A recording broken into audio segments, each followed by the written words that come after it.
Mga Lodi, don't skip ads po tayo. Maraming salamat sa patuloy ninyong pagsuporta. Paki-like and share naman dyan mga Lodi. At sa mga gustong mag-donate sa ating GCash or regular na load, mag-comment lang po tayo. Para patuloy tayong makapag-upload ng mga bagong kabanata. Marami pong salamat. Subaybayan natin ang kwento ng isang kabataang nangarap para sa kanyang mga mahal sa buhay. Mula sa pinakamahina tungo sa pinakamalakas. Alamin natin ang kwento ng kanyang buhay. Kabanata 1211 hanggang Kabanata 1220. Kabanata 1211. Ngayong nalutas na ang krisis sa Shenting, maglalaban na sina Yehan at Ice Lord. Parehong excited sila sa laban na ito. Si Ice Lord ay kilala bilang ang number 1 young master sa kanluran pero walang nakakaalam sa labas kung gaano siya kalakas. Ang laban nina Ice Lord at Yehan ay hindi lang para malaman kung sino ang number 1 genius sa mundo, kundi para makita ng mga tao sa kanluran ang tunay na lakas ni Ice Lord. Hindi pa oras para sa duel ni Ice Lord, at pagkatapos mamatay ang dakilang sage na si Yehe, hindi na nagpadala ng mga master ang Shenting sa silangang Europa. Kaya, inihayag ni Yehan na pansamantalang mag-isolate siya. Kailangan niya na magkaroon ng mas malalim na pag-unawa. Pagkatapos ng lahat, ang ganitong uri ng sword intent, maliban sa mga makapangyarihang tao noong panahon ng mga Diyos, ay walang nakakapag-master nito. Si Yehan ang una, at kailangan niyang tuklasin ang lahat ng mag-isa. Bukod pa rito, pagkatapos masira ang dalawang bulaklak na kaharian, kailangan ding palakasin ni Yehan ang kanyang kaharian para maghanda sa susunod na antas, ang tatlong bulaklak na kaharian. Gayunpaman, dahil sa pagkalat ng balita tungkol sa hamon ni Ice Lord kay Yehan, ang silangang Europa ay naging lugar na pinag-aagawan ng lahat ng mga puwersa. Ang mga puwersang ito ay hindi lamang mula sa underground world, kundi pati na rin ang mga miyembro ng mga lihim na organisasyon mula sa iba't ibang bansa. Ang saklaw nito ay hindi limitado sa kanluran, mayroon ding mga tao mula sa silangang mundo. Halimbawa, ang walang hiyang pagtanggi sa kahilingan ni Sito Zenchen, ngunit dumating siya sa Diyos ng digmaan sa kanluran. Dumating din siya. Bilang kasosyo ni Yehan, mas malakas si Yehan, mas masaya ang Diyos ng digmaan, dahil sa China, pareho silang may mga taong gusto nilang patayin. Matapos ihayag ni Yehan ang pansamantalang pag-iisa, ang tatlo, sina Zhao Hengtian, ay nagbabantay sa labas ng silid, habang si Yehan ay lumubog sa pagsasanay sa pagpapalakas ng dalawang bulaklak na kaharian. Ngayon ay nakapasok na si Yehan sa dalawang bulaklak na kaharian.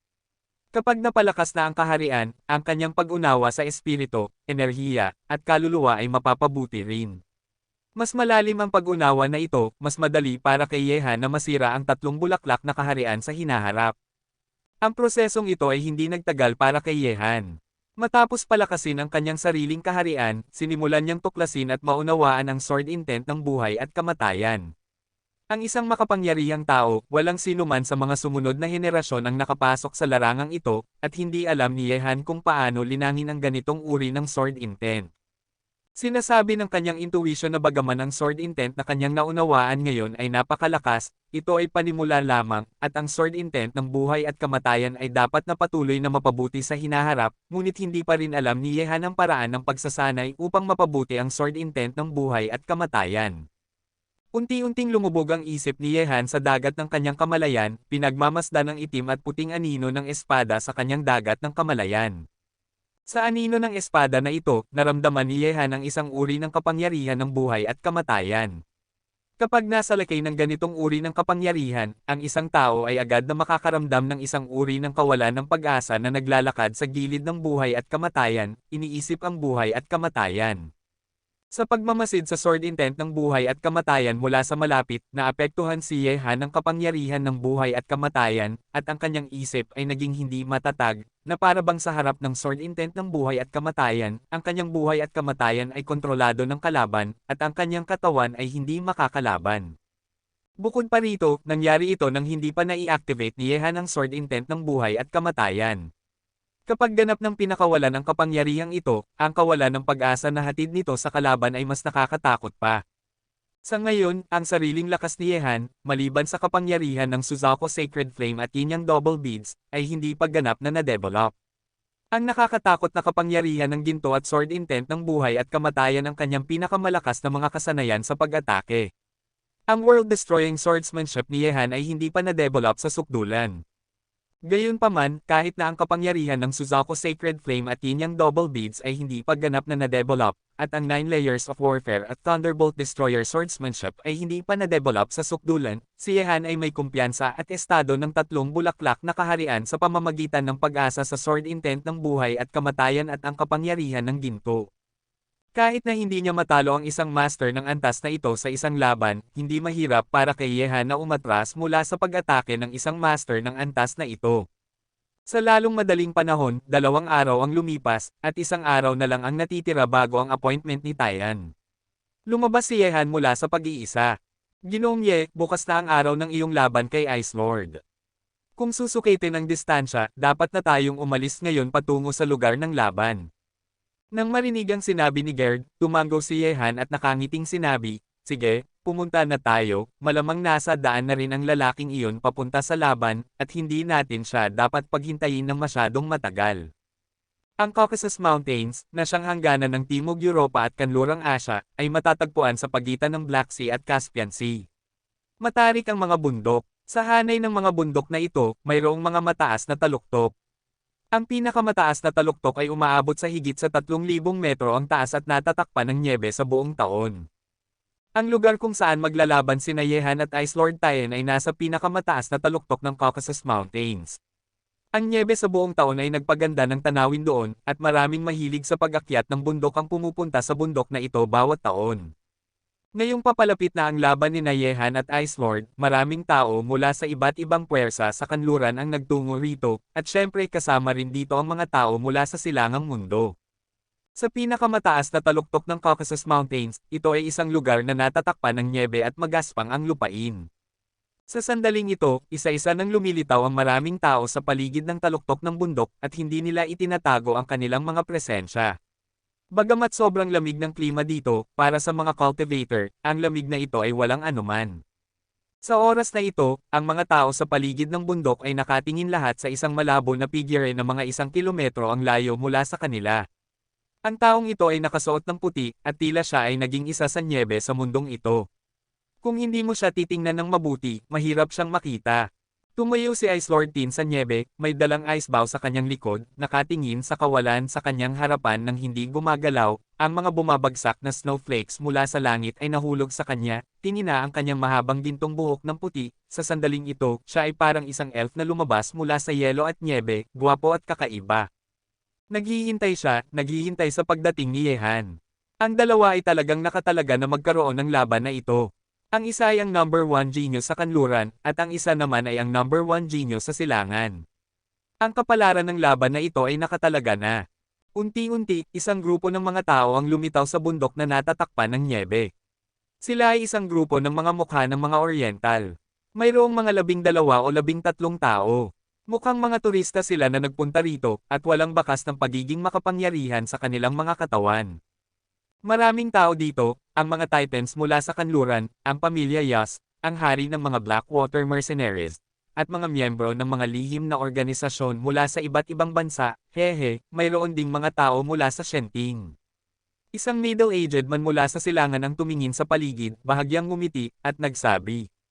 Nang marinig ito, ang taong nakatayo sa tabi niya ay nagsabi, "Group Leader Bai, bukod sa mga puwersa sa kanluran, hindi lang tayo ang mga nagmula sa silangan, ang 5 kulay na organisasyon sa gitnang Asya, ang pamilya Swoman sa kanlurang Asya, at mga lihim na organisasyon mula sa iba't ibang bansa sa silangan, miyembro." Ang mga taong ito ay walang iba kundi si Bai Tian, ang Security Bureau ng Huaxia, at mga miyembro ng Supernatural Association. Ang mga taong ito ay walang misyon sa ibang bansa, kaya nagpunta sila rito. Kabanata 12:12. Ate Wu Ying, bakit hindi pa dumarating si Kuya Ye? Ang tagal na nating hindi nakikita, namimiss na namin siya. Nang marinig ito, bahagyang nagiba ang ekspresyon ng isang babaeng tahimik. Sa katunayan, wala namang misyon si Wu Ying sa ibang bansa, pero dahil mayroong isang tao mula sa China na nagpunta sa kanluran para panoorin ang laban, napilitan siyang sumama. Hoy! Maliit na Wang Ying, bakit ka nag-aalala, makikita mo rin si Kuya Ye mamaya. Nakangiti si Cheng Jun mula sa Security Bureau, at may emosyon din ang kanyang mukha. Ang mga tao sa Security Bureau, si Cheng Jun, ang mga tao sa grupong ito ang unang nakakakilala kay Yehan, at malalim ang kanilang relasyon, pero habang tumataas ang posisyon ni Yehan, napipilitin nilang itago ang damdaming iyon sa kanilang mga puso. Tumawa ang pinuno ng Security Bureau na si Long, wala lang tayong trabaho ngayong beses, kaya nakapunta tayo rito para magsaya, natatakot akong naiinggit na nga sa atin ang direktor ngayon. Sige na, manahimik na kayo. Kahit na narito tayo para panoorin ang laban, kailangan tayong mag-ingat. May mga kalaban din tayo dito. Nang marinig niya ito sa araw na iyon, tumahimik na sina Cheng Jun at ang iba pa. Hoy, may darating na naman. Sa oras na ito, isang grupo ng mga nakasuot ng pulang damit ay nagmula sa nyebe sa malayo. 5 lang sila, pero ang pulang damit ay sobrang kitang-kita sa mundong natatakpan ng nyebe na ito. Lahat ng mata ay nakatuon sa kanila. Nasa unahan ng grupong ito ng mga tao ang isang babaeng nakasuot ng pulang damit at may aura ng pagpatay. Kakaiba ang hitsura ng babae, at madalas na may ngiti sa sulok ng kanyang bibig na nagpaparamdam ng lamig sa buong katawan. Mahaba ang kanyang maitim na buhok, matangkad at malaki ang katawan, pero babae siya, pero nakasuot siya ng damit na panglalaki. Anak ni Ozure Emperor Rakshasa. Nang makita ito, sa taluktok ng bundok na natatakpan ng nyebe na ito, maraming mata ang lumiit. Anak ni Ozure, ito ay isang pagkakakilanlan na kinatatakutan ng maraming tao. Kumpara sa sobrang lakas. Anak ni Ozure Emperor Rakshasa. Tinitingnan ng babaeng nakasuot ng pulang damit na ang buong katawan ay natatakpan ng pula maliban sa maitim na buhok, sa taluktok ng bundok na natatakpan ng nyebe na ito, lahat ng mata ay lumiit. Ang anak ni Haring Ashura ng India, ito ay nasa tuntunin ng katayuan, natatakot akong maihahambing ito sa Ice Lord, ngunit ang Brahman ay matatagpuan sa Timog Asya, at ang lokasyon nito ay kabilang sa silangan. Ang katanyagan ng anak ni Ozure na si Emperor Luosha ay kilala lamang sa mga bansang Timog Asya. Siyempre, hindi ito nangangahulugan na hindi alam ng kanluran ang kanyang pagkatao. Sa kabaligtaran, ang anak ni Emperor Ozure na si Emperor Luosha ay nagmana ng pagnanais na pumatay ng kanyang ama, iyon ay isang babaeng mamamatay tao, at ang kanyang lakas ay nakakatakot din. Sa mga young master ng mga bansang Timog Asya, si Diluocho ang pinakakarapat-dapat na number 1, at kahit na ang mga tao mula sa silangan at kanluran ay hindi siya kayang baliwalain. Hindi ko inaasahan na sasali ang mga Indian Brahman sa kasiyahan sa paligsahan ng mga nangungunang young master sa kanluran. Bahagyang nakasara ang mga mata ni Bai Tian. Ang kapangyarihan ng mga Brahmans ay napakalakas kaya hindi sila kayang baliwalain ng mga tao sa buong mundo. Narinig ko na si Emperor Rakshasa ay may titulo na Blood Shearer sa mga bansang Timog Asya. Pinapatay niya ang mga tao nang hindi kumukurap. Ang ganitong uri ng madugong paraan ng pagpatay ay maihahambing sa killing god Lin Chi ni Yehan. Sabi ng grupo ng Ability Association na si Long. Sa taluktok ng bundok, lahat ng mata ay nakatuon kay Diluocho, hindi mahalaga ang kanyang pagkakakilanlan o ang makapangyarihang aura sa kanyang katawan, hindi maiwasang mapatingin ang mga tao sa kanya. Gayunpaman, ang Ice Lord Tien ay mukhang normal lang, nakatitig pa rin ng tahimik sa nyebe na may dalang ice bow sa kanyang likod. Ang pagdating ni Emperor Raksha ay hindi nagpukaw ng kanyang interes. Ang tanging tao na interesado siya ay si Yehan. Ang mula sa Atlantis ay talagang hindi pangkaraniwan. Hindi ko alam kung gaano pa kagaling ang Yehan na iyon mula sa silangang China kumpara sa kanya. Sa walang katapusang kapatagan ng nyebe, tiningnan siya ni Diluocho. Sa likod ni Tien, isang kakaibang liwanag ang kumislap sa mukha na nakangiti ng buong panahon. Sa sandaling ito, tila may mga hibla ng hindi mapakailang na pag-alon na pinakawalan mula sa kanyang katawan, na isang fighting spirit. Bilang anak ni Haring Ashura, hindi lang mamamatay tao si Diluocho, kundi mayroon din siyang likas na militanteng kadahilanan, lalo na ang pagpatay sa mga mahuhusay na master na mas malakas kaysa sa kanya, ay mas nagpapasigla sa kanya. Prinsesa, narito lang tayo para panoorin ang laban. Nararamdaman ng fighting spirit ni Diluocho, isang matandang lalaki na nakasuot ng pulang damit sa likod niya ang nagpaalala. Nang marinig ito, nagpakita ng maliwanag ng ngiti si Diluocho sa sulok ng kanyang bibig, ngunit walang sinabi. Sa mundong natatakpan ng nyebe na ito, tila medyo tahimik. Dumating na ang Ice Lord Tien, at sa sandaling dumating ang isa pang bida, si Yehan, magsisimula na ang paligsahan sa pagitan ng silangan at kanluran. Sa sandaling ito, sa isang taluktok ng bundok na hindi kalayuan sa mga puwersang nanunood ng laban, dalawang Oriental ang nakatayo na nakalagay ang kanilang mga kamay sa likod, at ang kanilang mga mata ay naglapit. Ang dalawa ay mga mukha ng mga Oriental, ang isa ay nasa kanyang 40 edad, at ang isa ay nakasuot ng damit na pangtawista at may hawak na walis na pang-abo sa kanyang kamay. Dawis Kyushu, ang batang ito ay sapat na bilis lumaki. Hindi pa kalahating taon mula nang umalis siya sa Huaxia, at kahit na ang isang master tulad ni Yeheshi ay pinatay niya. Sa ganitong bilis, natatakot akong hindi magtatagal, lahat tayo ay mas mababa sa kanya. May bahagyang ngiti sa matatag na mukha ng Diyos ng digmaan, at mula sa kanilang posisyon, maaari nilang makita ang buong palaruan. Nang marinig ito, nagbuntong hininga si Dawis Kyushu, at sinabi, hindi ba't maganda ito? Mas mabilis siyang lumaki, mas mababa ang paghihirap ng mga matandang kaibigan sa Kunlun Mountains. Ang kanilang mga sakripisyo ay hindi nagsayang. Ang batang ito ay nasa Kunlun Mountains na ngayon. Patungo sa layuning ito, tapos na ang mga gawain sa ibang bansa, at paniguradong oras na para bumalik siya sa China. Kalmado at tumango ang Diyos ng digmaan, ang kanyang mga mata ay lumingon at nahulog sa isang piraso ng nyebe. Hoy, ang batang babae mula sa Shenting ay narito rin, tila malapit ang relasyon niya sa batang iyon na si Yehan. Sa lupaing natatakpan ng nyebe, lumitaw si Lina, na nakasuot ng damit na pangsanto sa sandaling ito. Nag-iisa siyang naglakad sa lupaing natatakpan ng nyebe na may malamig na mukha. Ang kanyang hitsura ay nakakuha rin ng atensyon ng lahat ng puwersa sa paligid ng lupaing natatakpan ng nyebe. Nang pumunta si Lina sa Huaxia Yanjing City, sinabi ni Yehan sa Diyos ng digmaan na huwag siyang hawakan, kaya para kay Lina, ang santo ng God Court, alam ng Diyos ng digmaan na may malalim na relasyon sa pagitan ni Yehan at sa kanya. Isang babae mula sa hukuman ng Diyos. Sa oras na ito, ang mga mata ni Emperor Raksha ay nahulog din kay Lina, at may bahid ng kaguluhan sa kanyang mukha. Ang Brahmin princess na si Emperor Raksha, at ang santo na si Lina ng hukuman, pareho silang mga paboritong anak ng langit sa mundong ito, parang isang babae. Kabanata 12:13. Siyempre, si Zhou Banroo ay isa ring anak ng langit, ngunit ang natatanging pagganap ni Zhou Banroo ay nasa kanyang isipan, habang ang natatanging pagganap ni Nadiluocho at Lina ay nasa kanilang malakas na lakas. Lumitaw si Lina dito, at natural na lumapit sa kanya ang mga tao sa Shenting. Santo, hindi iligtas dito, hindi ka dapat narito. Isang matanda mula sa God's Punishment ang lumitaw sa tabi ni Lina, nakakunot ang noo at nagsabi. May mga dapat akong gawin. Walang pakialam na tumingin si Lina, hindi pinapansin ang mga sinabi ng matanda mula sa God's Punishment.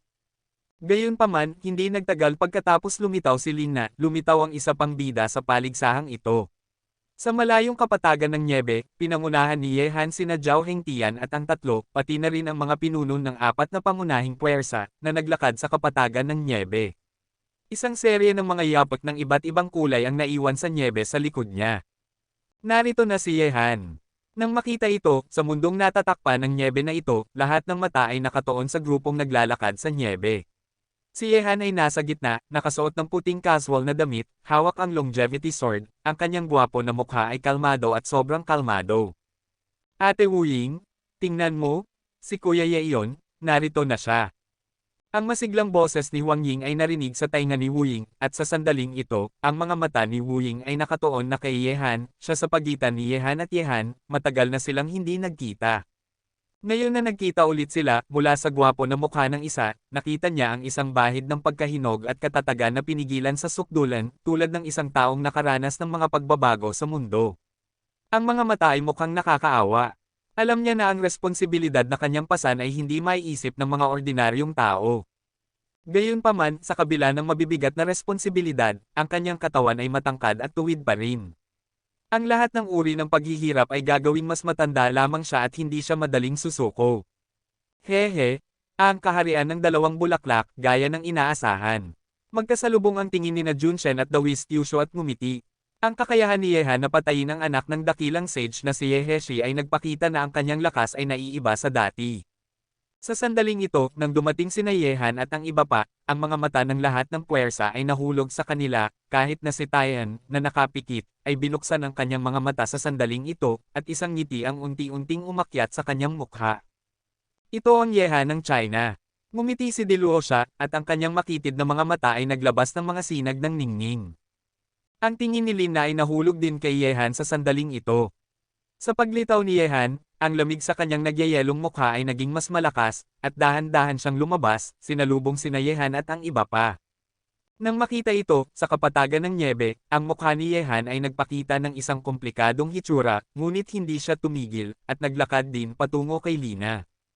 Nagtagpo ang kanilang mga mata, at ang distansya ay wala pang 1 metro. Ang ekspresyon ni Yehan ay medyo komplikado, at hindi niya alam kung ano ang sasabihin. Gayunpaman, sa sandaling ito, si Lina, na mukhang malamig, ay itinaas ang kanyang kamay na yari sa Jade, at sa wakas ay malakas ang tunog ay nahulog, at isang malakas na sampal ay malinaw na narinig sa niebe, na nag-echo sa lahat ng direksyon. Ang eksena na ito ay ikinagulat ng mga taong nakakita sa lugar na ito. Si Lina, ang santo ng God Court, ay talagang sinampal ng malakas si Yehan sa okusyong ito. Ang manipis na kamay na iyon ay malakas na tumama sa gwapo na mukha ni Yehan, at isang malakas na sampal ang kumalat sa lahat ng dako. Ang eksena na ito ay ikinagulat ng mga taong nanunood dito. Si Yehan ay binigyan ng isang malakas na sampal sa mukha. Sa sandaling ito, lahat, kabilang ang Shenting, ay natigilan. Ang mga mata ng lahat sa buong mundo ay nahulog sa lalaki at babae. Ang laban sa pagitan ng Ice Lord at Yehan ay hindi pa nagsisimula, ngunit naganap ang isang dramatikong eksena. Ang babaeng ito ay talagang sinampal si Kuya Ye, sobrang nakakainis. Galit na tumingin si Huang Ying, ang kanyang mga ngipin ay nagngangalit, at gusto niyang sampilan pabalik si Yehan. Wow! Siya ang unang babaeng naglakas loob na sampilan si Yehan. Alam ni Lina Wuying, ang santo ng Shenting, na nang siya at si Huo Feng ay nakakulong sa piitan ng Shenting, personal na binisita sila ng babaeng ito. Nagbigay ng mapait na ngiti sina Bai Tian at Cheng Jun at ang iba pa, hindi alam kung ano ang sasabihin. Kagiliw-giliw. Tinitingnan si Yehan na kalmado at hindi galit, dinilaan ni Diluo Chao ang kanyang mga labi, hindi ko alam kung sasampalin ko rin siya, magagalit kaya siya. Sampelan ng unang genius sa silangan, dapat ay medyo cool. Nang marinig ito, nagkagat-labi ang mga Brahmans. Hindi lahat ay kayang gawin ang ganitong uri ng bagay. Ang mga mata ni Tien ay nahulog sa katawan ni Yehan sa niebe sa malayo, at isang maliwanag na ngiti ang unti-unting umakyat sa kanyang mukha. Kalmado ang hitsura ni Yehan. Kahit na ang sampal ni Lina ay nagparamdam sa kanya ng nag-aapoy na sakit sa kanyang mukha, hindi siya nagalit.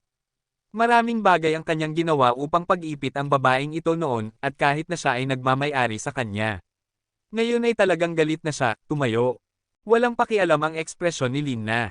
Matapos marinig na pinatay ng dakilang sage na si Yehe ang silangang Europa, talagang gusto niyang lapitan si Yehan at patayin siya, ngunit ngayon ay nalaman niyang hindi niya magawa iyon.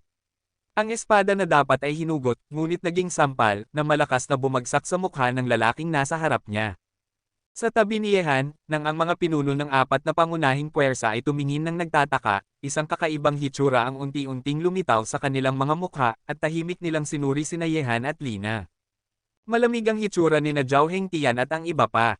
Matagal na silang sumusunod kay Yehan, at hindi pa nila nakikita ang isang babaeng naglakas loob na sampelan si Yehan, at sinampal nila si Yehan sa harap ng maraming puwersa sa silangan at kanlurang mundo. Nakakahiya ito para kay Yehan. Kahit na manalo si Yehan sa laban na ito, maaalala ng mga tao na ang unang world-class na talento ay sinampal ng Diyosa ng korte. Iyon lang. Nang makita ang 3 tao ni Zhao Hengtian na dahan-daang gumagalaw, kumaway si Yehan. Kalmado niyang tiningnan si Lina at sinabi, ito ang unang pagkakataon, at sana ito rin ang huling pagkakataon. Matapos magsalita, diretso na naglakad si Yehan sa tabi ni Lina nang hindi na siya tinitingnan ulit. Sa sandaling ito, hindi maiwasang manginig ang katawan ni Lina, ang puso na orihinal na gustong patayin si Yehan, ngunit sa sandaling ito, medyo nasasaktan. Sa ilalim ng panunood ng nakapaligid na mundo, naglakad si Yehan patungo sa gitna ng kapatagan ng niebe na dala ang kanyang espada. 10 metro sa harap niya, nakatayo ang Ice Lord Tien na may dalang ice bow sa kanyang likod, nakangiti, at nakatingin lang kay Yehan, kaibigan ko, napaka-gentleman mo. Kabanata 12:14. Alam ni Yehan na si Lina ang tinutukoy ni Tin, kaya nakangiting sinabi niya, pare, may mga bagay na kailangan mong pasanin. Hindi mo maiiwasan ang mga dapat mong pasanin. Tin, pinag-antay kita. Ngumiti si Tien at sinabi, para makalaban ka, handa akong maghintay kahit gaano katagal. Ikaw ang kalaban ko at kaibigan ko. Sa laban na ito, kahit sino ang manalo o matalo, magkaibigan pa rin tayo, di ba? Siyempre, ngumiti si Yehan, at isang banga ng magandang alak ang lumitaw sa kanyang kamay na parang magic trick. Sa mundong ito, mahirap makahanap ng tunay na kalaban, at mahirap din makahanap ng kaibigan. Ikaw Tin ay itinuturing mo akong kalaban at kaibigan. Tulad ni Yehan, pagkatapos uminom ng isang banga ng alak na ito, tayo ay magiging magkaibigan magpakailanman. Matapos magsalita, kinuha ni Yehan ang banga ng alak, at ang makapal na alak ay patuloy na umaagos sa kanyang bibig na parang tubig. Magsaya tayo, ituloy natin. Nang makita ito, lumapit si Tien sa banga ng alak at tumawa ng 2 beses. Kilala ko sa buong mundo, ilan ang mga taong kilala ko, Yehan, wala akong pinagsisisihan na magawa kang kaibigan, magkakaibigan tayo ngayon, at huwag kalimutan ang isa't isa pagkatapos nating umalis kalimutan, maghintay hanggang sa araw na magkita ulit tayo, at saka abangan ang pag-inom kasama mo. Matapos sabihin iyon, niyakap din ni Tien ang banga ng alak at uminom ng malaya. Matapos uminom ng malakas na alak, namula ang kanyang gwapong mukha. Sa buong mundo, isa-isa nilang tiningnan ang 2 binata na nagiinuman. Sila ay mga kalaban at kaibigan na nagkakilala sa isa't isa. Matapos uminom ng lahat ng magandang alak, itinapon ni Tien ang banga ng alak. Ang kanyang namumulang mukha ay walang kapantay sa fighting spirit at isang kamangha-manghang aura ang pinakawalan mula sa kanyang katawan. Ang mga snowflake ay natutunaw. Kalmado si Yehan, at ang walang katapusang fighting spirit ay pinakawalan din mula sa kanyang katawan. Sa isang iglap, isang kamangha-manghang matalim na aura ang kumalat sa paligid ni Yehan. Ang aura, parang karayom na parang espada, ay nagparamdam ng panginginig sa mga tao, isang hininga ng swordsmanship na nagparamdam sa mga tao sa mundo na tumingin sa gilid ay dahan-daang lumabas. Sa sandaling ito, si Yehan, na may hawak na longevity sword sa kanyang kamay, ay parang isang matuwid at nag-iisa na mandirigma, ang kanyang damit ay lumilipad, at ang malakas na hangin ay umihip sa pagitan ng langit at lupa, na nagwawalis sa langit at lupa na parang hari sa espada, na nagpapatirapos sa lahat sa langit at lupa, sa ilalim, tila sa mundong ito, siya lang ang bida. Sa langit at lupa, ang mga espada ng maraming tao ay umugang sa sandaling ito, at ang tunog ng pag-awit ng espada ay kumalat sa kawalan. Ang mga espadang ito ay tila nakatanggap ng isang uri ng malakas na tawag upang mahulog sa kontrol ng kanilang mga may-ari. Ano ang isang tunay na mandirigma? Sa sandaling ito, tila binigyan ni Yehan ang pinakamagandang interpretasyon. Isang tao na may isang espada ay sapat na upang magawa ang mga espada sa mundo na mapatakbo niya at paikot sa kanya. Napakalakas na swordsmanship. Sa taluktok ng bundok, nagkatinginan sina military god at the Wisstyushuk, at ang kanilang mga mata ay nahulog ulit kay Yehan. Tulad ng Panginoon ng 10,000 espada, nang walang sinasabi, nang walang paggalaw, maaari niyang maramdaman ng mga espada sa mundo ang kanyang mga iniisip. Ang mga mata ng mundo ay nakatuon lahat sa Ice Lord Tien at Yehan. Ang tunggalian na ito sa pagitan ng mga nangungunang talento ng silangan at kanluran ay magsisimula na. Sa sandaling ito, sa ilalim ng panunood ng nakapaligid na mundo, ang walang kapantay na mukha ni Tien ay tila natatakpan ng isang patong ng yelo. Ang natutunaw na mga snowflake sa pagitan ng langit at lupa ay mabilis na nagkristal sa yelo, at isang ice arrow ay dahan-daang lumitaw sa langit. Ang mga kamay ni Tin. Sa sandaling lumitaw ang frost arrow, gumalaw si Tien, siya ay parang isang walang bakas na puting anino, na nag-criss-crossing sa puting mundong ito, ang bilis ay napakabilis na hindi masasabi ng mga tao kung ito ay nyebe o hindi. Parintime. Tawa. Ang matalim na espada ay tumagos sa hangin, at sa harap ni Yehan, isang kristal na malinaw na ice arrow ay dumating upang pumatay ng may nakakatakot na kapangyarihan. Sa kawalan, ang katawan ni Tien ay naging isang puting anino, na nag-criss-crossing sa mundong ito ng yelo at nyebe, sa napakabilis na bilis na hindi masasabi ng mga tao kung ang puting anino na criss-crossing ay isang tao o nyebe, dahil sa bilis ni Tien masyadong mabilis, sa mundong ito, walang makakakita sa paggalaw ni Tien ng higit sa isang kamay. Tawa. Sa kawalan, hinugot ni Tien ang ice bow, at ang pinagsama-samang ice arrow ay bumaril patungo kay Yehan. Ang tunog ng mabilis na paglagos ay narinig sa kawalan. Ito ay parang ang pinakamabilis na matalim na espada sa mundo, na hindi nagbibigay ng oras para sa reaksyon. Sa lupaing natatakpan ng nyebe, kalmado na tinitigan ni Yehan ang ice arrow na dumating upang pumatay. Sa itaas ng ice arrow, ang pilak na liwanag ay dumadaloy, na maaaring tumagos sa lahat ng bagay sa mundo, ngunit sa isang sulyap, ang ice arrow na dumating upang pumatay sa likod niya, ngunit walang bakas ni Tien. Ang palaso na ito ay tila isang palaso mula sa Diyos, ang matalim na palaso lamang ang hindi nakikita ang tao. Napakagaling na mamamana, nasaan siya? Bahagyang nanlaki ang mga mata ni Diluosha, at ang kanyang tingin ay dumaan sa nakapaligid na kawalan, ngunit sa sandaling ito, hindi niya makita kung nasaan si Tien, na parang siya ay naging isa na sa taong ito. Ang mundo ng yelo at nyebe ay naging isa, maaari siyang lumitaw sa anumang posisyon, ngunit hindi siya mahahanap ng mundo. Hindi lang si Emperor Luocha, kundi maraming tao sa mundong yelo at nyebe na ito ang naghahanap sa lokasyon ni Taiyan. Matapos mabaril ang palaso, ang mga puting anino sa buong langit ay dumaan sa mundong yelo at nyebe. Ang nyebe sa lupa ay naipasok. Sa kawalan na tinitigan ng lahat sa paligid, may mga anino lamang ng nyebe na lumilipad sa buong langit, ngunit walang mahanap na figure ng tao.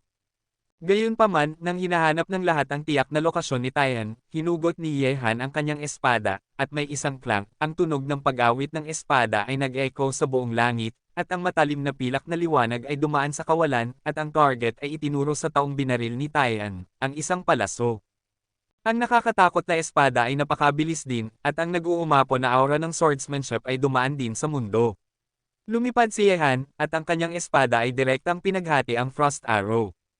Pagsipol. Kabanata 12:15. Gayunpaman, habang tinatapos ni Yehan ang unang pag-atake ng palaso ni Taiyan gamit ang espada, dalawang matatalim na palaso ang muling bumaril kay Yehan sa walang katapusang kawalan, ngunit ang ikinagulat ng mga tao ay ang dalawang palaso ay hindi bumaril mula sa parehong direksyon ng sabay. Ang dalawang matatalim na palasong ito ay bumaril kay Yehan mula sa harapan at likuran ng sabay.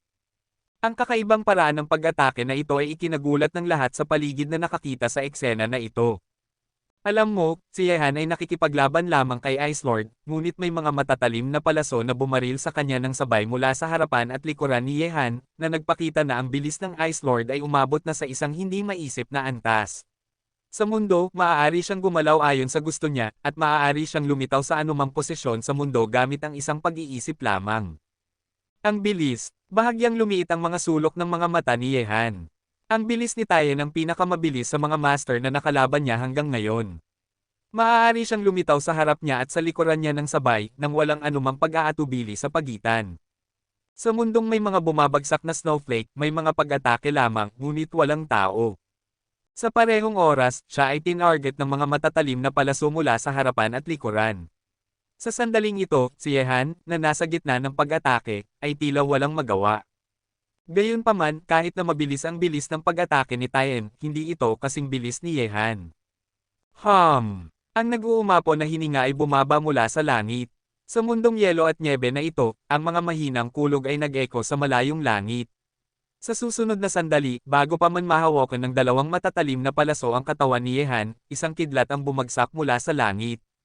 Sumayaw si Yehan ng espada gamit ang isang kamay, nakakuha ng kidlat at nagtipon sa isang kidlat na liwanag ng espada. Sa itaas ng liwanag ng espada, isang nakapipinsalang presyon ang nagngangalit sa buong mundo. Agad, sinakop ni Yehan ang mundo gamit ang kanyang liwanag ng espada, at ang kidlat na liwanag ng espada ay winasak ang kawalan. Ang mga snowflake ay sumangga sa isang iglap. Ang mga snowflake sa buong langit ay naglaho, at kasama nito, ang dalawang nakakatakot na matatalim na palaso ay nawala. Paggamit ng kulog bilang espada, ang ganitong uri ng swordsmanship ay talagang nakakatakot. Tinitingnan ng unti-unting naglalaho ng mga snowflake at kulog sa kawalan, ang mga tao sa buong mundo ay natakot. Ang espada ni Yehan kanina ay puno ng nakakatakot na nakapipinsalang presyon. Kahit na malayo sila, mararamdaman nila ang presyong papunta sa kanila, hininga. Ang mga alon ng nakakatakot na paggalaw ay dahan-dahang huminto sa kawalan. Matapos mawala ang mga snowflake, ang figure ni Taiyan ay sa wakas ay lumitaw sa kawalan. May hawak na ice bow, siya at Yehan ay magkaharap, matatalim na mga mata na parang kutsilyo. Feng, ang fighting spirit sa kanyang katawan ay mas maringal at makapangyarihan pa. Ang espada mo kanina ay napakalakas. Sabi ni Taiyan, ang kanyang boses ay puno ng kaguluhan. Ngumiti si Yehan at sinabi, ang iyong pag-atake gamit ang pana ay medyo unpredictable din. Ngunit ang paligsahan sa pagitan natin ay hindi pa tapos. Ngumiti si Taiyan, at dahan-dahang itinuro ang ice bow sa kanyang kamay kay Yehan, hinaila ang tali gamit ang kanyang kanang kamay, at 5 palaso ng yelo ang lumitaw ng sabay sa yelo. Ang pana ay itinutok sa posisyon ni Yehan. Sa sandaling ito, sa pagtingin sa 5 ice arrows, ang lahat na tumitig sa kanila ay nakaramdam na parang sila ay naging si Yehan, na nakakulong sa 5 ice arrows na ito, at walang makatakas sa mundong ito. Whoosh whoosh whoosh! Sa isang iglap, 5 ice arrows ang bumaril patungo sa posisyon ni Yehan ng sabay, at isang kakilakilabot na kapangyarihan ng paglagos ang dumating mula sa kawalan. Wasakin! Naglakad si Yehan. Ngayon na nakapasok na si Yehan sa ikalimang antas ng siyam na antas ng digmaan, ang uri ng mabagsik na kapangyarihan ay pinakawalan mula sa kanyang katawan na bumubuo ng isang walang talong pag-atake. Idinagdag ang takot ng longevity sword, naglalakad si Yehan, ang espada ay nagwawalis, at ang 5 ice arrows na bumaril ni Tien kay Yehan ay agad na nawasak at nilamon. Nang makita ito, isang pagsabog ng tawanan ang dumating mula sa nakapaligid na kawalan, at ang figure ni Tien ay nawala ulit. Yehan, kaya mong sirain ang aking mga pag-atake gamit ang pana ng isa-isa. Hindi ko talaga mali ang pag-iisip sa iyo, ngunit ang susunod na hakbang isang palaso, kahit ako ay hindi ko kayang harangan, kailangan mong mag-ingat. Tien, hayaan mo na lang akong maghanda. Ang katawan ni Yehan ay puno ng fighting spirit, ang kanyang mga mata ay nag-scan sa mundo, kahit na nawala si Tien, maaari pa rin niyang tumpak na makita ang gumagalaw na landas ng kalaban. Whoosh! Whoosh! Whoosh! Nang mahulog ang boses ni Yehan at lumipas ng mahabang panahon, sa kawalan sa paligid niya, may mga nakakatakot na ice arrows na papalapit sa kanya sa lahat ng direksyon. Ang mga matatalim na palasong ito ay magkakaugnay, at pinaputok ng sabay. Itinaas ni Yehan ang kanyang ulo at tumingin sa langit. Sa lahat ng direksyon, ayon sa visual inspection, mayroong hanggang 18 frostbolts na bumaril sa kanya mula sa 4 na direksyon ng sabay. Sa sandaling ito, si Ice Lord Tien ay talagang bumaril ng 18 palaso, at pinaputok nila ito ng sabay mula sa iba't ibang direksyon. Nagulat si Yehan sa kamanghamanghang archery technique na ito. Tien, kailangan mong mag-ingat sa aking espada. Kabanata 12:16. Tumawa si Yehan ng ilang beses, at agad, ang mabagsik na sword intent ng buhay at kamatayan ay gumulo sa dagat ng kamalayan ni Yehan. Itinaas ni Yehan ang longevity sword, at ang sword intent ng buhay at kamatayan ay agad na lumitaw sa kawalan sa likod ni Yehan. Ito ay isang tila hindi nakikitang anino ng espada na nakasabit sa kawalan, at ang makapangyarihang aura ng swordsmanship ay bumabalot sa mundo. Sa sandaling ito, sa sandaling pinakawalan ni Yehan ang sword intent ng buhay at kamatayan, ang walang katapusang sword intent sa mundo ay nagdilim sa maitim na ulap sa itaas ng langit. Kumaway si Yehan, at ang mga espada na nabuo mula sa sword intent ng buhay at kamatayan ay sumabog sa lahat ng direksyon gamit ang hangin, na winawasak ang lahat ng 18 ice arrows na bumaril. Sunod-sunod na narinig ang mga nakakatakot na tunog ng pagbangga sa kawalan. Nang makita ito, lahat ng tao sa mundo ay tumangala sa langit, at ang sword energy ay nagparamdam sa kanilang mga kaluluwa ng matinding pagkabalisa. Sa oras na ito, mula sa isang posisyon sa kawalan, isang mahinang ungol ang biglang narinig, at pagkatapos ay lumitaw si Tien, na may hawak na ice bow, na may bahid ng dugo na umaagos mula sa sulok ng kanyang bibig na may maliwanag na ngiti. Nasugatan ng Ice Master. Nang makita ito, ang mga tao sa mundo ay natakot. Ang dalawang Young Master ng silangan at kanluran ay nagkaharap, at lumalabas na ang Ice Lord ang unang nasugatan. Ang nakakatakot na sword intent ay napuno ang mundo, at sa kawalan sa likod ni Yehan, isang anino ng espada ang nakasabit. Ang anino ng espadang ito ay tila mailap, ngunit nakikita ito ng lahat. Mula sa katawan nito, mayroong isang alon ng pagkawasak. Ang pamimilit ng espada ay nagparamdam sa mga tao sa mundo ng lamig sa kanilang mga katawan, at ang kanilang mga mata ay nakatuon sa anino ng espadang iyon, na nagparamdam ng panginginig sa kanilang mga kaluluwa. Winasiwas ni Yehan ang kanyang espada, at ang sword intent ng buhay at kamatayan ay naging nakakatakot na sword chi, na parang 1,000 palaso, na bumaril patungo sa mundo sa lahat ng direksyon, na winawasak ang lahat. Nabalot, ginagawa ang lugar na ito na isang mundo ng mga espada. Sa ilalim ng pagbomba ng nakakatakot na sword energy na ito, lahat ng 18 ice arrows na bumaril kay Yehan mula sa lahat ng direksyon ay nawasak. Sa kawalan na winasak ng sword energy, ang figure ng Ice Lord Tien ay napilitang lumabas sa sandaling ito, hawak ang ice bow sa kanyang kamay, at mayroong bahid ng dugo sa sulok ng kanyang maliwanag na bibig. Nang makita ito, ang mga ekspresyon ng mga tao sa mundo ay nagulat. Sa paligsahang ito sa pagitan ng Ice Lord at Yehan, lumalabas na ang Ice Lord ang unang nasugatan. Isang serye ng mga nagulat na tingin ang tumingin sa Ice Lord na may dugo na tumutulo mula sa sulok ng kanyang bibig sa kawalan. Ang paligsahang ito sa pagitan ng mga nangungunang henyo ng silangan at kanluran, kung sino ang mas malakas at kung sino ang mas mahina, ay may sagot na. Ang Ice Master ng kanluran, ang kanyang mga kasanayan sa archery ay hindi mahulaan, at walang sinuman sa kanluran ang makakapagpakita ng kanyang gilas sa harap niya. Si Yehan sa silangan, ang kanyang swordsmanship ay hindi kapani-pani walang makapangyarihan, kahit na ang makapangyarihang Ice Lord ay hindi niya kayang talunin. Natalo ang Ice Master. Ang mga tao sa kanluran ay bumantong hininga sa kanilang mga puso. Ang pagkatalo ng Ice Lord ay nangangahulugan na ang mga henyo sa kanluran ay hindi kayang makipagsabayan sa mga henyo sa silangang mundo. Bukod pa rito, ang isa ay ang number 1 genius sa silangan at ang isa naman ay ang number 1 genius sa kanluran. Ngayon ay natalo na ang isa sa kanila. Bueno, ang titulo ng number 1 genius sa mundo ay malinaw na nahulog kay Yehan. Sa sandaling ito, maraming mata ang lumipat mula sa Ice Lord patungo kay Yehan. Natalo ang Ice Lord. Sa sandaling ito, ang ningning ni Yehan ay napakasilaw. Hanggang ngayon, siya lang ang makakakuha nito. Ate Wu Ying, tingnan mo, nanalo si Kuya Ye. Nang marinig ang mga salita ni Huang Ying, ang mga mukha ni na Bai Tian, Cheng Jun at ang iba pa ay nagpakita ng matinding kagalakan. Ang laban ni Yehan at Ice Lord ay hindi lamang kumakatawan sa kanya mismo, kundi isang laban din upang itaguyod ang prestihiyo ng bansa ngayon, nanalo na si Yehan. Ang mga practitioner ng Huaxia ay makatataas ang ulo kahit nasa harap ng mga practitioner ng kanluran dahil mayroon silang isang world-class na number 1 genius sa Huaxia. Imposibleng makuha. May maliwanag ding ngiti sa mukha ni Wu Ying sa sandaling ito. Pumunta siya sa kanluran para lang makita siya, ngunit ngayon, nakikita siyang nasa trono ng number 1 genius sa mundo, taos puso siyang natutuwa para sa kanya. Sa sandaling ito, ang binata na nakakakuha ng atensyon ng lahat ng tao, sa kanyang mga mata, siya ay makapangyarihan sa lahat. Sa buong mundo, sa mga nakababatang henerasyon, walang makakapigil sa kanya. Kagiliw-giliw na tao, talagang makapangyarihan.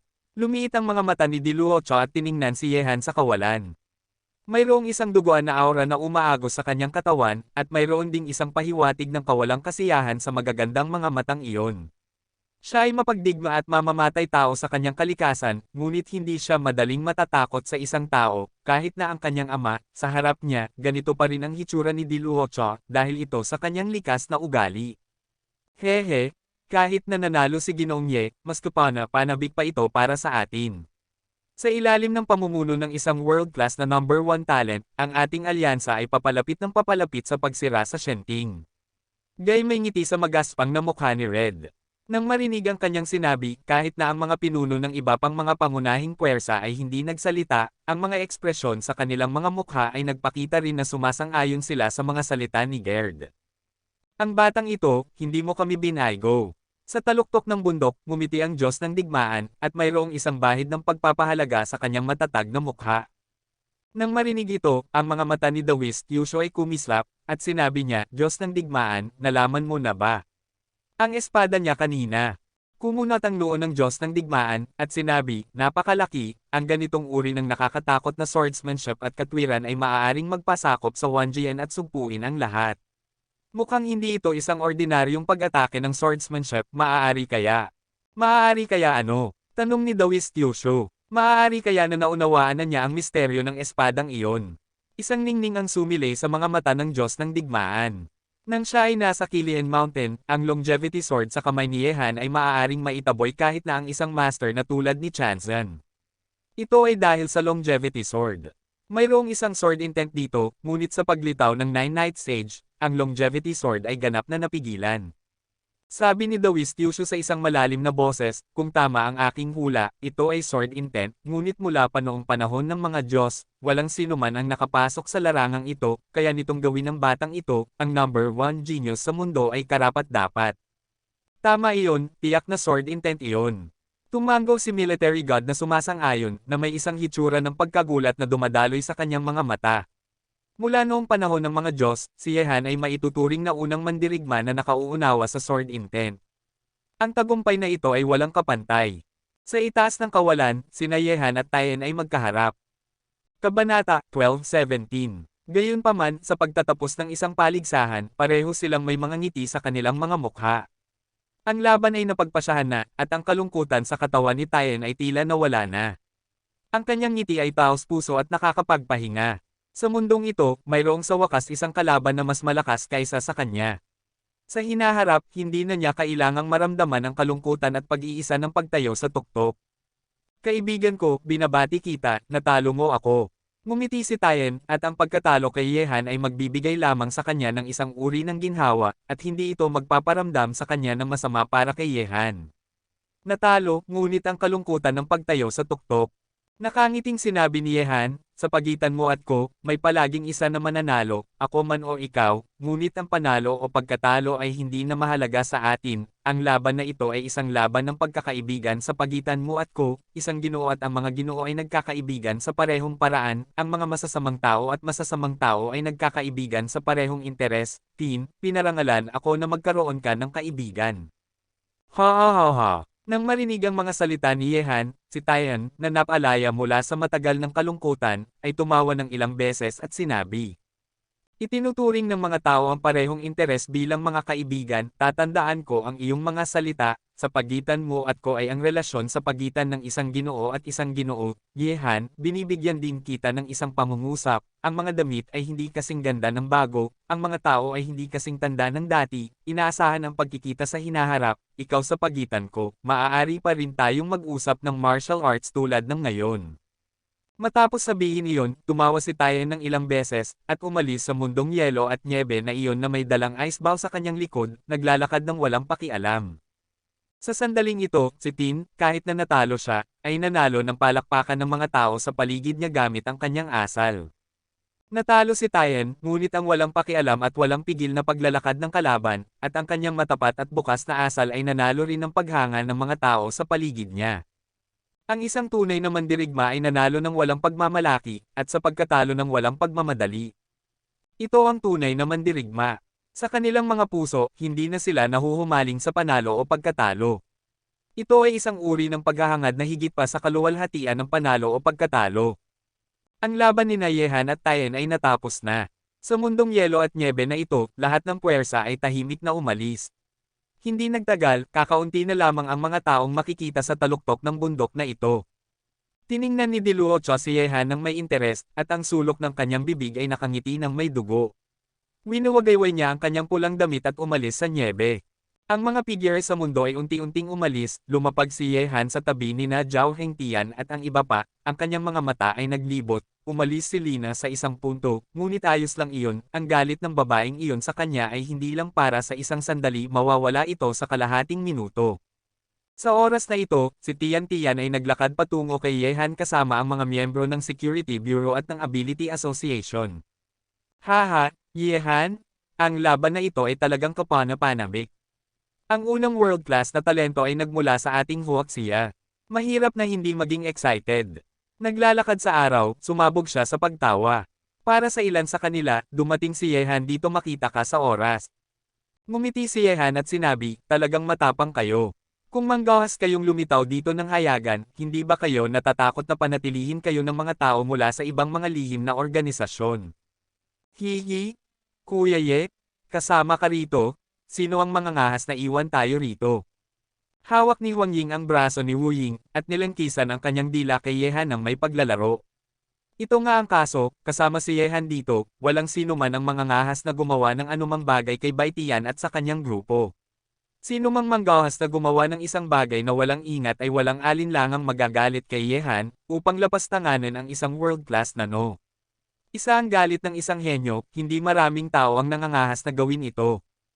Tungkol dito, ngumiti lang si Yehan, at pagkatapos ay ang kanyang mga mata ay nahulog kay Wu Ying.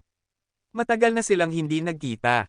Matapos siyang tulungan ni Wu Ying na iligtas si Huo Feng sa kanluran at bumalik sa China, bumalik siya nang makarating siya sa Yanjing City, hindi niya nakilala ang babae nang pumunta siya sa Yanjing City Supernatural Association. Hindi niya alam kung itinatago siya ng isa o. Bukod pa rito, sa simula, nangako si Yehan kay Mr. Lei na bibigyan niya siya ng paliwanag tungkol kay Wu Ying, ngunit hindi pa nakukumpleto ni Yehan ang paliwanag na ito. Alam ni Yehan na si Wu Ying ay palihim ng may damdamin sa kanya, ngunit itinago niya ang damdaming ito sa kanyang puso. Sa mga tuntunin ng relasyon ng lalaki at babae, si Wu Ying ay malinaw na hindi kasing tapang ng ibang mga babae. Matagal na tayong hindi nagkikita. Sa huli, tiningnan ni Yehan si Wu Ying at nagsalita muna. Nang marinig ito, tumanggo si Wu Ying, na may ngiti sa kanyang mukha, at sinabi, binabati kita, pagkatapos ng laban na ito, ikaw ay tunay na sikat sa buong mundo.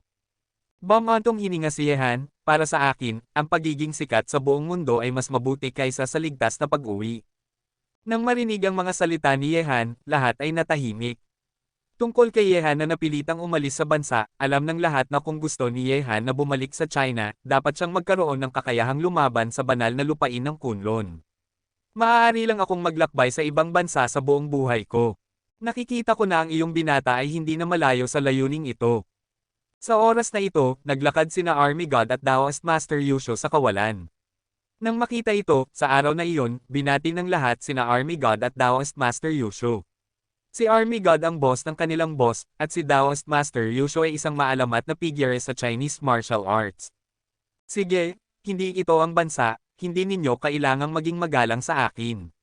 Kumaway si Military God kina Baitian at ang dalawa ay lumapit kay Yehan, at sinabi, napakagaling mo, ganito na lang katagal, nakapasok ka na sa kaharian ng dalawang bulaklak, at, kung tama ang aming hula, dapat mong naunawaan na ang sword intent, tama. Nang marinig ito, tumango si Yehan na may ngiti, at sinabi, swerte lang, Daoist Yusho, Diyos ng digmaan, matagal na tayong hindi nagkikita. Hehe, tama ang matandang lalaking iyon na si Xiao Qingshan. Winuwagayway ni Daoist Yusho ang kanyang walis at nakangiting sinabi, Yehan, hindi mo pa ginawa ang iyong makakaya sa laban sa taga-kanluran kanina, di ba? Nang marinig ang mga salita ni Daoist Yusho, nagulat silang lahat sa araw na iyon. Hindi pa nagawa ni Yehan ang kanyang makakaya sa isang paligsahan kay Ice Lord. Ngumiti si Yehan at sinabi, Master Yusho, sa pagitan ko at niya, mayroon lamang tayong panalo at pagkatalo, hindi buhay o kamatayan. Bakit mo kailangang maging seryoso? Ang mga salitang ito ay isang nakatagong sagot din kay Daoist Yusho. Sa katunayan, hindi ginawa ni Yehan ang kanyang makakaya upang makipagkompetensya kay Taiyan. Kung ang lakas ni Taiyan ay inihambing sa dakilang sage, si Yeheshi, si Taiyan ay medyo nasa likuran lamang. Sa kasong ito, kung gagamitin ni Yehan ang kapangyarihan ng ginto, hindi man lang kayang mahuli ni Taiyan ang galaw ni Yehan. Kabanata 12:18. Ikaw na bata, sapat na ang pagtatago mo. Nakangising sabi ni Baitian, at matapos marinig ang mga salita ni Daoist Yusho, hindi nila alam kung gaano nakalakas si Yehan ngayon. Tumingin si Yehan kina Daoist Yusho at Military God, at sinabi, Master Yusho, Military God, nandito po kayong lahat, tungkol sa sekretong hindi sinabi ng aking lolo sa simula, marahil alam ninyo na ngayon. Nang marinig ito, kumunat ang noo ng Diyos ng digmaan, at sinulyapan niya si Baitian, na tumango na parang nakakaintindi, at naglakad hindi kalayuan kasama ang mga miyembro ng Security Bureau at ng Ability Association. Yehan, may kinalaman ba ito sa Gate of Wonders? Nang makita na silang lahat ay umalis na sa araw na iyon, kumunot ang noo ng Diyos ng digmaan at nagtanong, ito ang palagay na matagal na niyang nasa isip. Tumango si Yehan at sinabi, ang Gate of All Wonders na pinag-uusapan ninyo ay isang sirang yin-yang reincarnation formation lamang. Ang pormasyong ito ay maaaring magpatungo sa isa pang mundo, at ang lokasyon nito ay nasa Kunlun Mountain, tinatakpan ng banal na lupain ng Kunlun ang pag-iral nito sa labas ng mundo, alam nila ito, ngunit hindi nila sinasabi sa mundo. Ano, ang mga hayop na ito? Nang marinig ang mga salita ni Yehan, agad na pinakawala ng Diyos ng digmaan ang walang katapusang murderous intent. Para sa sikretong ito, maraming tao at material na pinag-aksayahan ng bansa. Mula sa simula ng pagkakatatag ng bansa, sinimula ni Dragon Han na habulin ang sikretong ito nang umiral siya, at mas pinagsikapan pa niya ito at nakaranas ng iba't ibang paghihirap. Walang pakialam din ang hitsura ni Daoist Yusho sa sandaling ito, ang sikretong hinahanap ng lahat, ang pangwakas na lokasyon ay nasa Kunlun Mountain, ang nakakainis na bagay ay alam ng Kunlun Mountain ang sikretong ito, ngunit tinatago nila ito sa mundo, pinapanood ang isang henerasyon ng mga tao na magpatuloy isang henerasyon ng mga tao ang sunod-sunod na hinabol ang sikretong ito, at namatay sa daang ito. Sabi ni Yehan, gayunpaman, huwag masyadong mag-asa. Sa pagkakaalam ko, walang nakapasok sa isa pang mundo sa pamamagitan ng pormasyong iyon, kahit na ang mga tao mula sa banal na lupain ng Kunlun ay hindi pa nakapasok.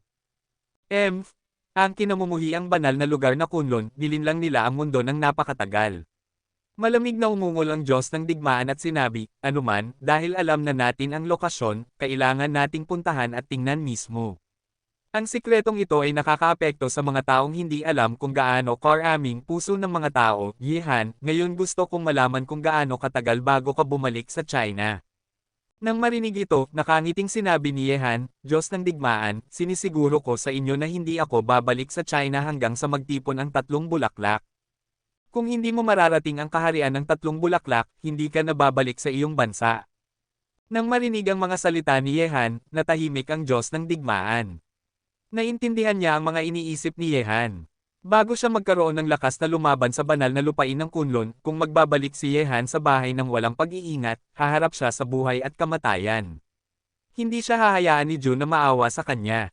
Sabi ni Yehan, sa kasalukuyan, ang aking mga gawain sa kanluran ay natapos na, at aalis ako sa kanluran bukas at pupunta sa Silangang Asya. Mayroon pa ring isang pamilya ng Amaterasu sa Japan na kailangang linisin.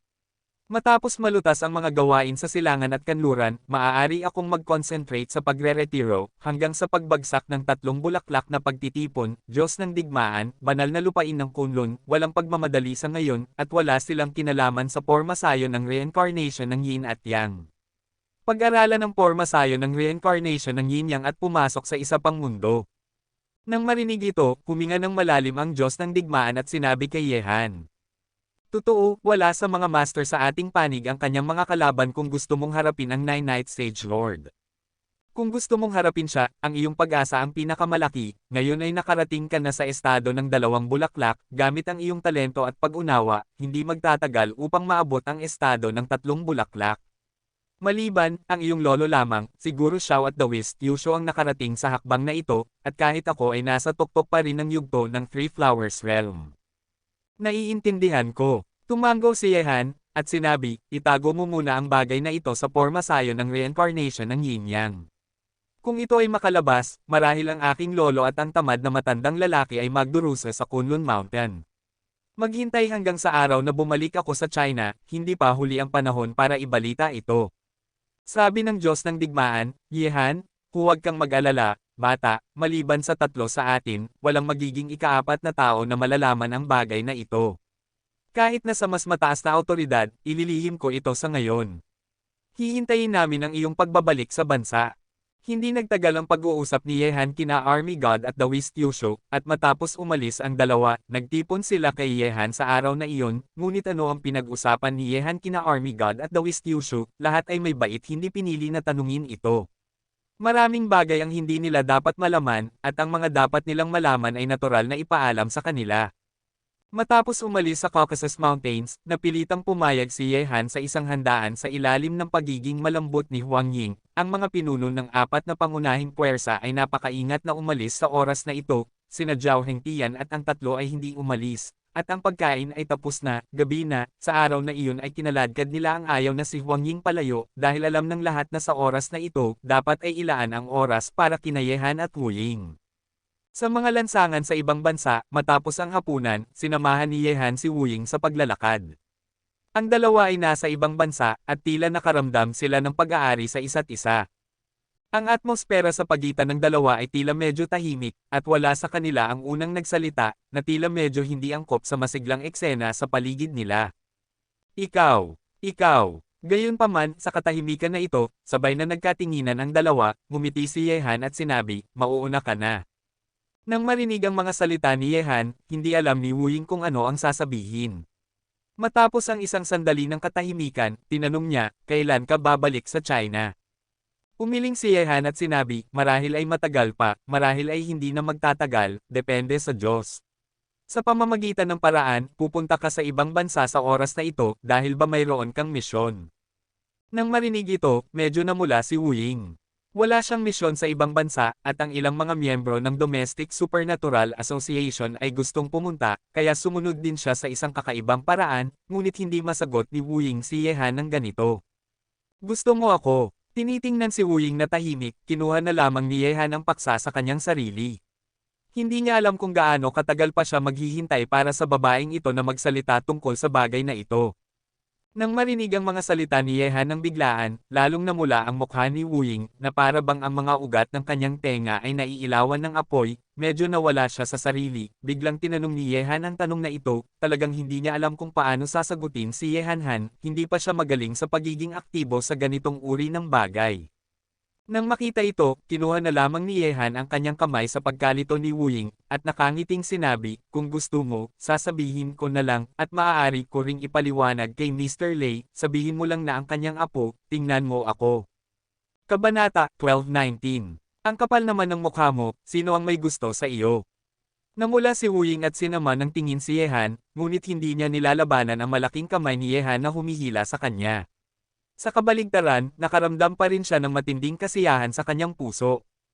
Nang marinig ito, binitawan ni Yehan ang kamay ni Wuying at bumantong hininga, parang nagmamalabis na ako. Nang makita ito, nagalit si Wuying, hindi ba't matalino ang bastardo na ito? Bakit may hadlang sa IQ ngayon? Hindi mo ba alam na ito ang kanyang sarkasmo? Tinitingnan ng nag-aalalang mukha ni Wuying, biglang ngumiti si Yehan, at sinabi, "Banibiro lang kita, kaya hindi ka dapat magmadali.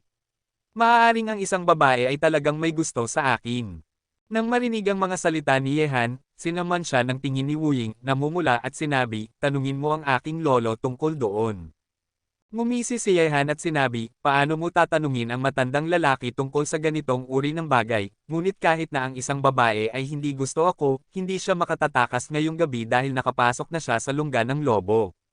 Ano ang ibig mong sabihin?" Medyo nalilito si Wuying. Naka-evil smile na sumandaw si Yehan sa tainga ni Wuying at nagsabi ng isang bagay, na agad na nagparamdam ng pamumula sa mukha ng isa, nanlaki ang mga mata, at tumitig kay Yehan nang walang sinasabi, ang kanyang pag-iisip ay tila mabagal sa sandaling ito estado. Buti na lang, nandito na tayo. Sa sandaling ito, isang hotel ang lumitaw sa harap ng dalawa.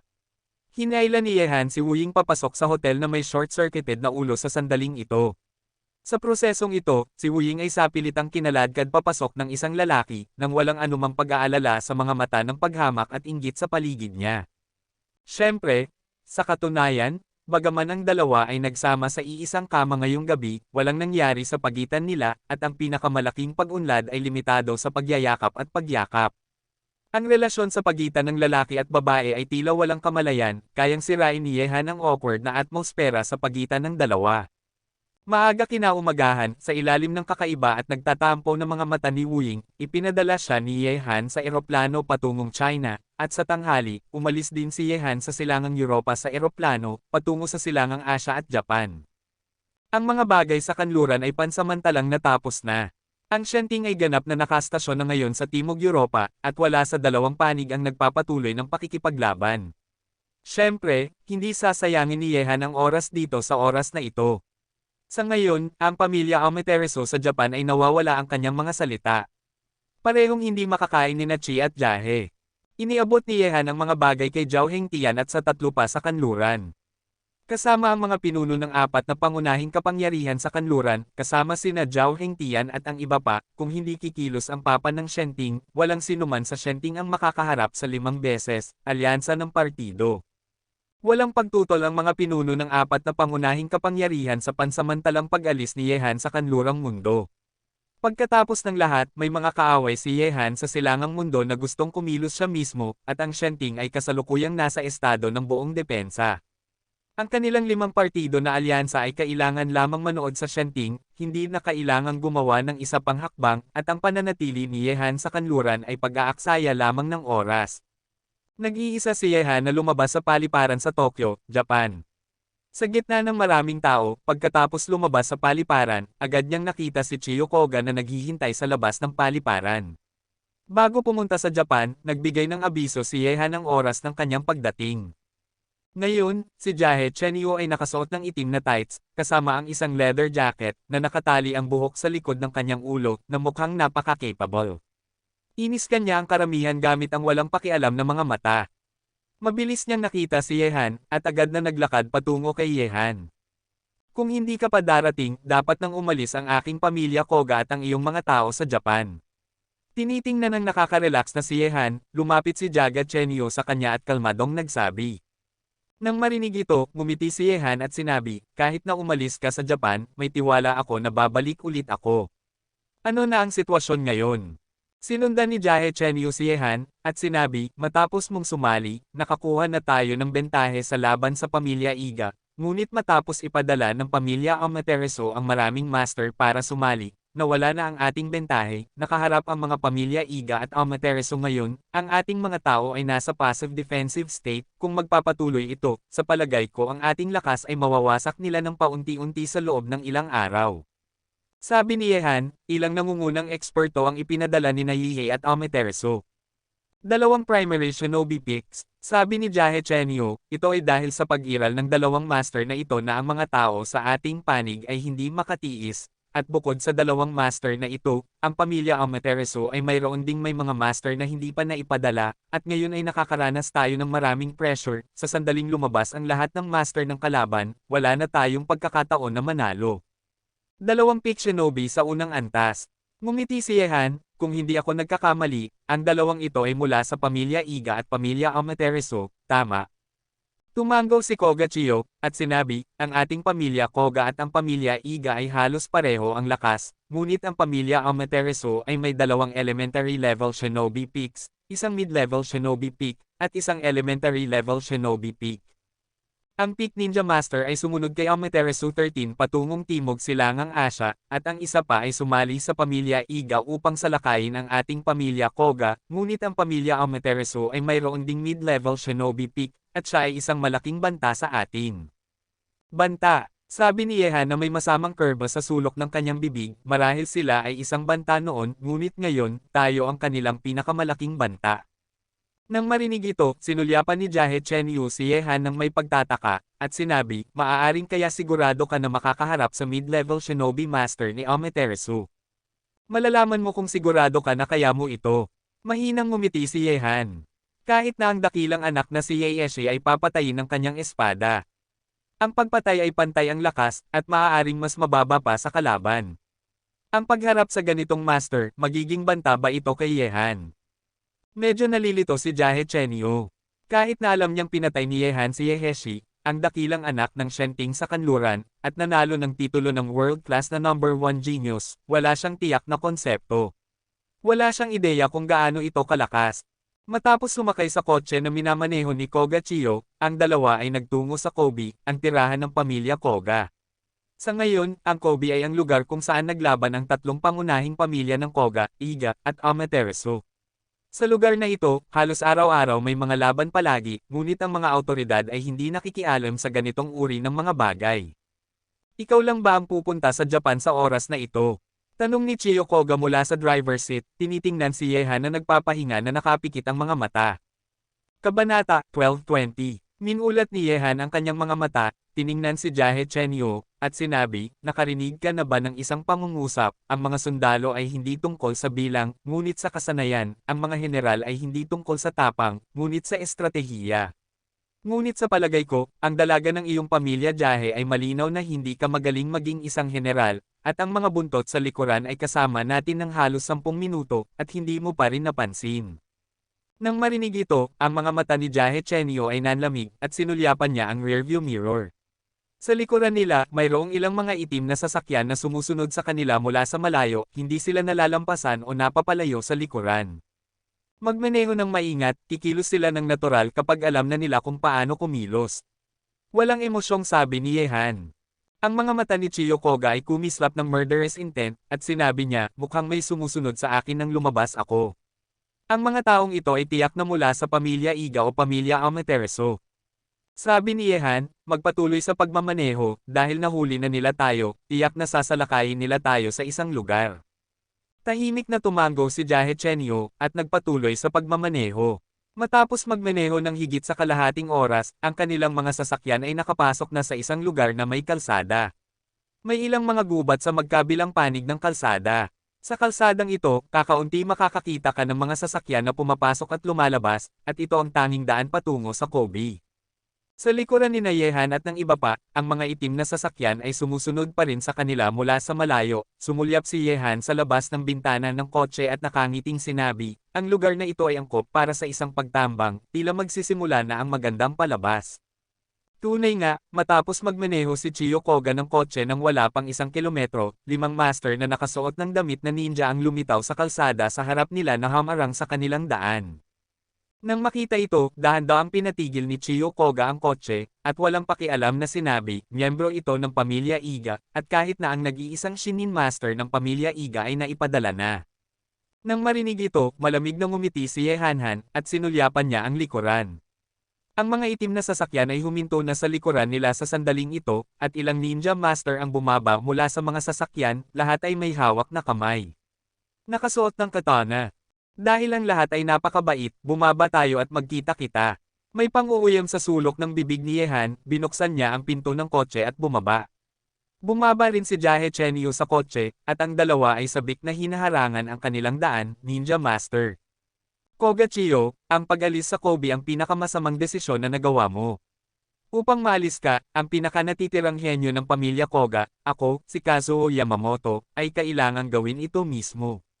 Sa pagitan ni Yehan at Koga Chiyo sa tapat niya, isang ninja na nakasuot ng itim ay may malamig na boses, ngunit kung susuriin ang kanyang accent, dapat siyang isang matandang lalaki, nagsasalita ng Hapon, hindi maintindihan ni Yehan ang kahulugan ng mga salita ng kalaban. Ang taong ito ang pinakamakapangyarihang master ng pamilya Iga, at siya ay dumating para sa akin. Walang pakialam na tiningnan ni Chiyo Koga ang grupo ng mga ninja na nakasuot ng itim, at sinabi kay Yehan. Kaya dumating ako rito para sa iyo.